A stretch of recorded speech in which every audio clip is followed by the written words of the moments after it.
Hi అండి. అందరూ ఎలా ఉన్నారు? బాగున్నారా? Welcome to Hansika blogs.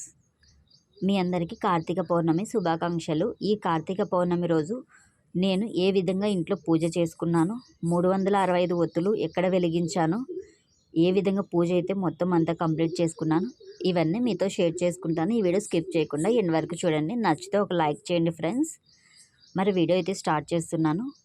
నేనైతే ఈరోజు మొత్తం అంతా బయట ఇంట్లో కల్లాపు చల్లుకొని ముగ్గులు పెట్టుకొని చన్నీటి స్నానం అయితే చేస్తున్నాను. నదికి వెళ్ళే మాకైతే లేదండి నదికి వెళ్ళడానికి, అందుకని చెప్పి ఇంట్లోనే చన్నీటి స్నానం చేసుకొని తులసి కోట దగ్గర దామోదర దీపం అనేది వెలిగించుకోవాలి అనుకున్నాను బ్రహ్మముహూర్తంలో. ఈ కార్తీక మాసంలో మనం చేసే పని ఏదైనా కోటి పుణ్యాల్ని మనకి సమర్పిస్తుందండి.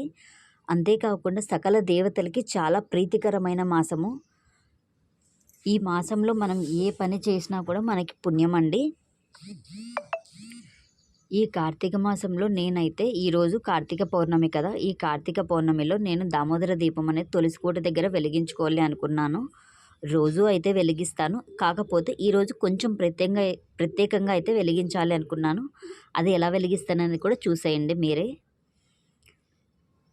ఈ విధంగా చన్నీటి స్నానం అయితే చేసుకున్న తర్వాత తులసి కోట దగ్గర మొత్తం అంతా క్లీన్ చేసుకొని ముగ్గులు పెట్టుకొని తర్వాత పసుపుతో మొత్తం అంతా అలుక్కున్న తర్వాత అష్టదళపం ముగ్గు అయితే వేసుకోవాలి అనుకున్నాను. ఈ ముగ్గుకి చాలా ప్రత్యేకత ఉంటుందండి. ఈరోజు ఈ ముగ్గు వేసుకోవడం వల్ల చాలా మంచిది. ఇలా ముగ్గు మొత్తం అంతా వేసుకున్న తర్వాత పసుపు కుంకంతో అలంకారం చేసుకొని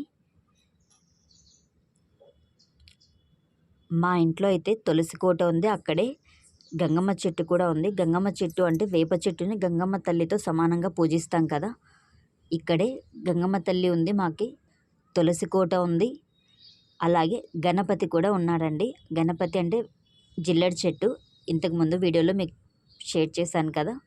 3 ఒకే చోట ఉన్నాయి, త్రిమూర్తులు అంటారు కదా, అలా 3 ఒకే చోట ఉన్న దగ్గర నేనైతే దీపం అనేది పెట్టుకోవాలనుకున్నాను ఈరోజైతే కార్తీక పౌర్ణమిలో. కాకపోతే మాకు ఇక్కడ కడపలో చాలా వర్షం అనేది పడుతుందండి. 3 డేస్ నుంచి ఆల్మోస్ట్ అందరికీ పడుతూనే ఉంటుంది. అయినా కూడా నేనైతే ఈరోజు ఎర్లీ మార్నింగే 3:30కే లేసాను. ఈ కార్తీక మాసంలో సోమవారాలు ఈ కార్తీక పౌర్ణమి రోజు కూడా ఇలా తెల్లవారుజామునే లేచి చన్నీటి స్నానం చేసుకొని తులసి కోట దగ్గర దామోదర దీపం వెలిగించుకుంటున్నాను బ్రహ్మముహూర్తంలో. ఈ కార్తీక మాసంలో ధ్యానం, దీపం, పూజ ఇవన్నీ చాలా ముఖ్యమండి. చాలా పుణ్యం అనేది మనకి వస్తుంది. దామోదర దీపం అనేది మనము సూర్యుడు ఉదయించక ముందే వెలిగించుకుంటే చాలా మంచిదండి. ఇలా మొత్తం అంతా పూజ అలంకారం చేసుకొని ముగ్గుని మొత్తం అంతా పూజ చేసుకొని పూలతో బాగా నీట్గా అలంకారం అయితే చేసుకొని ఈ విధంగా దీపాలు అయితే వెలిగించుకుంటున్నాను. నేను తులసికోట దగ్గర 5:30కి అంతా కంప్లీట్ చేసుకోవాలనుకున్నాను, చేసేసుకున్నాను.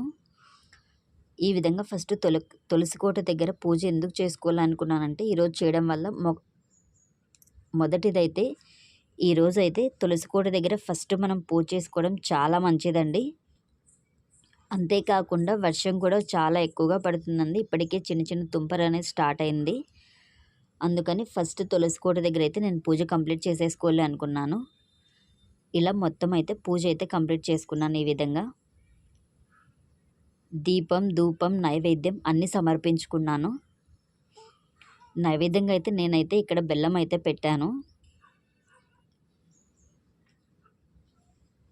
తులసి కోటను అలంకారం చేసుకొని పూజ మొత్తం అంతా చేసేసుకున్నానండి. ఈ విధంగా అయితే తులసి కోట దగ్గర పూజ కంప్లీట్ అయిన తర్వాత ఇంట్లో అయితే పూజ చేసుకోవాలి అనుకున్నాను.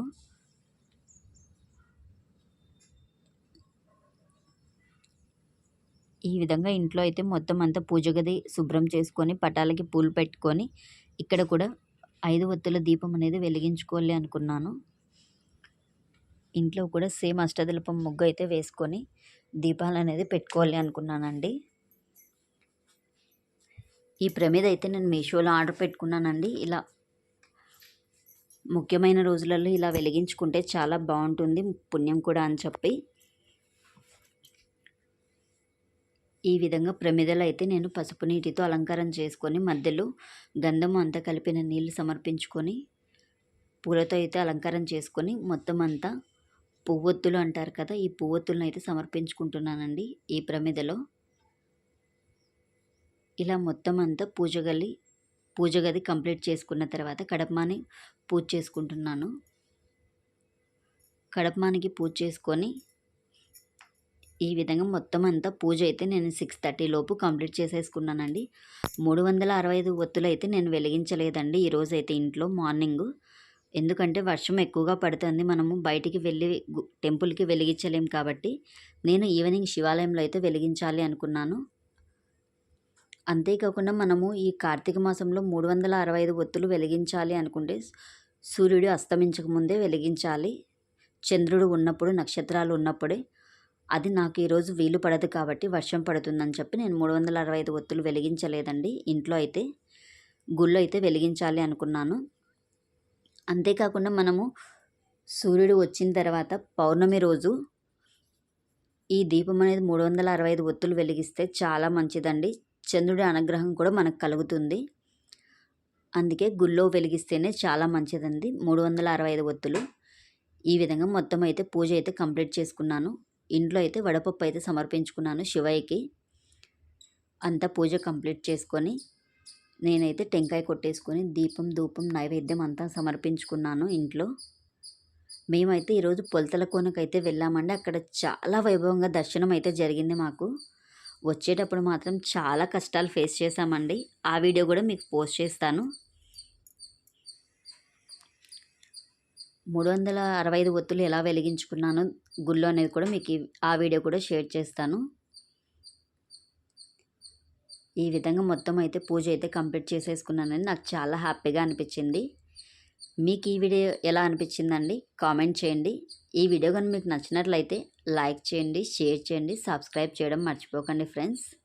పక్కనే ఉన్న బెల్ ఐకాన్ని క్లిక్ చేయండి. ఇలా చేయడం వల్ల నేను చేసే ప్రతి వీడియో మీ వరకు నోటిఫికేషన్గా వస్తుంది. నా ఛానల్ని సపోర్ట్ చేసిన వాళ్ళు అవుతారు.